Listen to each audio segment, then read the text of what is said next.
মোহাম্মদ হানিফ সরকার। আমি আইনাল ভাইয়ের খামারে আছি রাহুল হিসাবে। এখানে অনেক দিন ধরে আছি, প্রায় 2 বছর। তো মাছ চাষ করতেছি, ঠিক আছে। মাছের মধ্যে এগুলা আরেক মাছ এসেছে। এই মাছগুলো হলো আমাদের ওই দিকতে বলে শাকার মাছ, আর এই দিককার মানুষ বলে রোহিঙ্গা।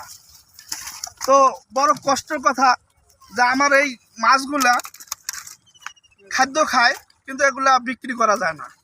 এগুলো আমাদের মালিকের লস। তো তেলাপিয়া মাছ বা পুকুরে যে একটা মাছ আমরা চাষ করি, এটার খাদ্য এরা খায়।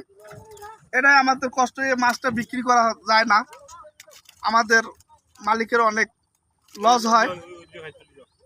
তো এটার বিষয়ে কোনো কিছু যদি জানার কেউ কারো থাকে, কমেন্টে আমার বলবেন।